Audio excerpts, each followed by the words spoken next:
Technology இது இன்னைக்கு எந்த அளவுக்கு வளர்ந்துருக்குன்னு நமக்கு எல்லாருக்கும் தெரியும்.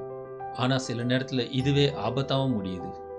அப்படி ஒரு டேட்டிங் ஆப்பை பயன்படுத்தி ஒரு பொண்ணோட வாழ்க்கை மரணத்தில் முடிஞ்சது தான் இன்னைக்கு நம்ம பார்க்க போகிறோம்.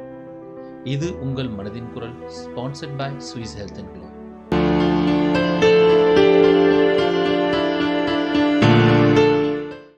கிரேஸ் மில்லேன் இங்கிலாந்தை சேர்ந்த ஒரு இளம் மாணவி. டிராவல் பண்ணும் ஆசை அதிகம், உலகத்தை பார்க்கணும் என்ற கனவு. அதற்காக நியூசிலாந்து குடியேறினாள். புதிய இடங்கள், புதிய நண்பர்கள், அதுதான் அவளுடைய எதிர்பார்ப்பு. 2018 ஆண்டு டிசம்பர் 1 அவள் ஆக்லண்ட் நகரில் ஒரு ஹோஸ்டலில் தங்கியிருந்தாள். அந்த இரவு டிண்டர் என்ற ஒரு டேட்டிங் ஆப் மூலம் பேசிக் கொண்டிருந்த ஜோஷுவா ரோ எனும் ஒருவரை சந்திக்க ஒரு பார்க்கு சென்றாள். அந்த இரவு சிசிடிவி வில் அவர்கள் நகைச்சுவையாக சிரித்துக்கொண்டே நடந்து செல்கிறார்கள். அந்த காட்சிகளை பார்த்தால் ஏதோ ஒரு நல்ல டேட் போலத்தான் தெரியும். ஆனால் உண்மையில் அந்த சிரிப்பின் பின்னால் ஒரு மரண நிழல் பின்னால் நடந்து கொண்டிருந்தது. ட்ரிங்க்ஸ் முடிந்த பிறகு கிரேஸ் அவன் அபார்ட்மெண்ட்க்கு போனாள். கிரேஸுக்கு அப்போ தெரியாது அந்த இரவு அவளுக்கு நடக்க போற கொடுமை. அவன் கூட இருப்பவன் டார்க் ஃபெட்டிஷ் என்ற நோயால் பாதிக்கப்பட்டவன்.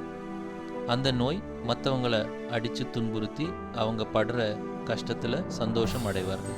அவன் அப்பார்ட்மெண்ட்டில் வந்ததுக்கு அப்புறம் அவளை கொடூரமாக தாக்க ஆரம்பித்தான். அவள் கழுத்தை நெரித்தான், அவளை அடித்தான், கொடுமை செய்தான். அவள் கதறும்போது அதை அவன் ரசித்து சந்தோஷப்பட்டான். அந்த வலியால் கிரேஸ் மில்லேன் மரணம் அடைந்தால். அவள் உயிர் போனதுக்கப்புறம் அவள் போலீஸ்க்கு கால் பண்ணுவான்னு நினச்சிங்களா? அதுதான் இல்லை. அதுக்கப்புறம் அவன் செஞ்சது நீங்கள் நினச்சி கூட பார்க்க முடியாது. அவன் செஞ்சதெல்லாம் அங்கிருந்த சிசிடிவி வீடியோவில் பதிவானது. அவள் இறந்த பின்பும் ஜோஷுவா கூகுளில் சர்ச் செய்தான். How to hide a body, body decomposition, best way to clean blood. இதை கேட்டதும் நம் உடம்பை நடுங்கும். அந்த கொலையை மறைக்க அவன் செஞ்சது என்னவென்றால் ஒரு சூட்கேஸை வாங்கினான்.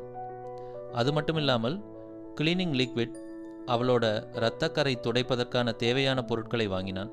அவனுடைய எண்ணம், முயற்சி முழுவதும் தடயம் இல்லாமல் எல்லாத்தையும் அழிப்பதுதான்.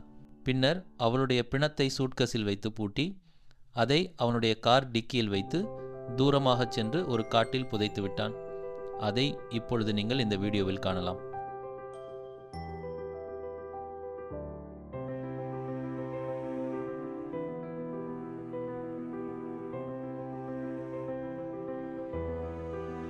அவன் அப்பார்ட்மெண்ட்டுக்கு வந்து அனைத்து தடயத்தையும் மறைக்க முயற்சி செய்தான். வீடை சுத்தம் செய்வது, காரை சுத்தம் செய்வது, துணிகளை கொண்டு போய் லாண்டரி கடையில் கொடுப்பது, இதுபோல் அனைத்து வேலைகளும் செய்தான். ஆனால் அவனுக்கு தெரியாது இது எல்லாம் சிசிடிவி பதிவாகிறது என்று.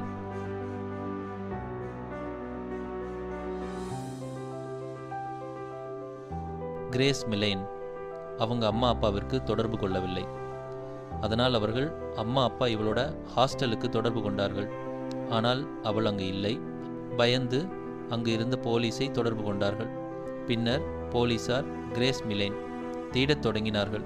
போலீஸ் அவளுடைய ஆன்லைன் அக்கவுண்டை தேடும்போது அவள் கடைசியாக இவனை டேட்டிங் ஆப்பில் பார்த்தது தெரிய வந்தது. அவனிடம் விசாரிக்கும்போது அவன் முன்னுக்கு பின் முரணாக பேசினான்.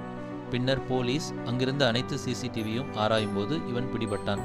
முன்பின் தெரியாதவரை நாம் நம்பி எப்பொழுதும் அவர்கள் கொண்டு போகும் இடத்துக்கு போகக்கூடாது.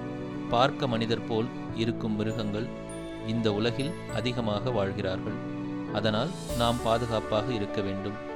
தயவு செய்து இந்த மாதிரி யாரையும் நம்பி உங்கள் வாழ்க்கையை தொலைத்து விடாதீர்கள். இதை உங்கள் குடும்பத்தாரிடமும் உங்கள் நண்பர்களிடமும் ஷேர் செய்யுங்க. அவங்களுக்கு இது ஒரு அவேர்னஸ் வீடியோவாக இருக்கும். சப்ஸ்கிரைப் அண்ட் லைக் பண்ணுங்க. இந்த உண்மை கதையை பற்றி உங்க கருத்தை கமெண்ட்ஸ்ல சொல்லுங்க. This video is proudly sponsored by Swiss Health and Glow, your trusted beauty salon at home. Luxury, comfort, and glow delivered right to your door.